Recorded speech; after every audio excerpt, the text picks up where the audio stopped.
10 o'clock news now on BBC One with Hugh Edwards and Riz Latif. The Muslim teaching assistant suspended for wearing a veil in class has lost her claim for discrimination. Muslim women who wear the veil are not aliens, and politicians need to recognise that what they say can have a very dangerous impact. But Aisha Asmi won her case for victimisation. We'll have all the reaction. Also tonight. On personal choice, if some women choose to wear it and they're not causing harm to anybody else, then why has it suddenly become Should they so be allowed to contentious? teach children in school, going to today's case by Mrs. Asmi, which she lost for being sacked or suspended from her school because she wanted to teach fully veiled and was told she couldn't? If it's about how it interferes or impedes your ability to do the job, then yes, there's a case. Isn't that what a full contribution means? No, because there's different ways to contribute. We don't always have to do the same jobs. I remember how there was this controversy when the Sikh turban in relation to police. They were saying, oh, you're not wearing the official helmets, therefore, you know, you've made your choice, your religion or the police force. But actually, accommodation was made and this matter was resolved. And so it's not a case of it's got to be either one way or the other. In the case of the children, the education of the children comes first in that scenario. So if it's a case she refused in front of the children, then yes, she's made a choice. If that's her commitment, sometimes you have to make sacrifices for your beliefs, and that would have been her sacrifice. Do you agree with the Prime Minister that it's a mark of separation? That I don't agree with, and I think that's where I think this debate takes a sinister turn. Remember how this all started off? Jack Straw gets visited in his surgery by a woman with a face veil.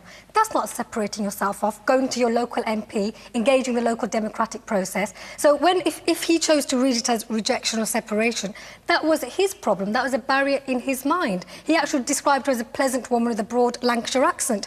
So I think, you know, I'm a counsellor. I might get somebody coming to me with face studs. Now, I might not particularly like that choice, but for goodness sake, I would never say, you know, that because I'm uncomfortable, I think somehow that person should change their choices. It's about freedom of choice, and it's something about which direction this country is going into. I mean, the case of the crucifix, absolutely absurd, ridiculous. But once you start being intolerant towards one group, inevitably intolerance will grow towards other groups of people. Okay. Hilary Armstrong.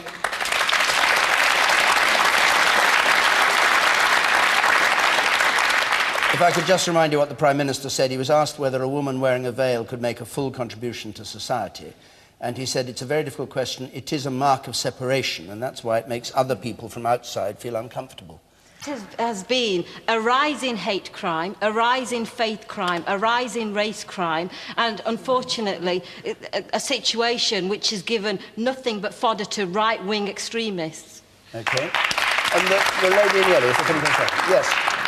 Yes, you. I personally admire Jack Straw for airing the debate. I think it's much healthier to get it out into the open than rather have it an underlying issue, and I can't see the connection with Jack Straw airing the debate and the increase in health crime. Race crime. In race crime? Yeah. Why are you with Jack Straw on this? I just think if a politician cannot air his opinions, then what is he meant to do? OK. Yes. A very crucial point. A gentleman halfway up said cultures that come from other places. Well, the cultures are born here. They're brought up here. We're not, you know, this is why this debate is happening now, because we're British. Some of us are very proud to be Scottish. And we're all part of this country, and we're part of the future of this country. And another small thing is this. I don't actually think this debate is about the veil.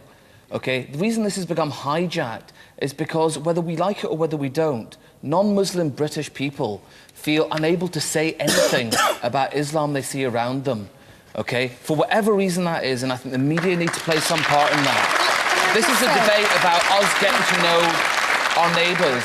Okay. I'd really like to respond. I think that is really untrue. You cannot open a newspaper, you cannot switch on your TV without hearing comments about Islam. I mean, as a Muslim, I'm sick of seeing Muslims on TV, and I don't know how non-Muslims will feel about it. I mean, I fully expect tomorrow to open a tabloid and say, Muslim ate my hamster. You know, it's just been so ridiculous. It was in yesterday's paper. So, the idea... So your point that actually people are afraid to talk about Islam, or this is a bit of taboo, and so that's why it's really brave or somehow to start commenting on it, I really don't accept that. All right, I'll take a couple more points. The man there with the blue tie on in the third row.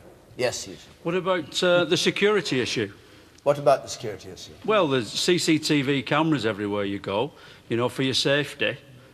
and you can't make out who's behind the veil.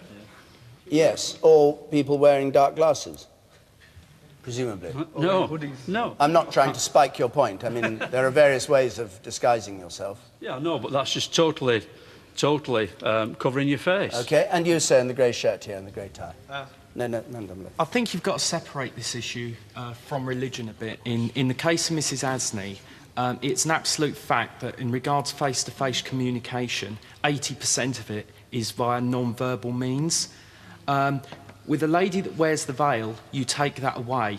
Now, this lady may be a fantastic person, but I would feel a little bit more uncomfortable in this society. Well, the lady here on the left who was talking a minute ago, speaking to somebody in a veil than without the veil, and I think that situation is exacerbated in terms of school children. They might find it an intimidating experience, and that's not against religion.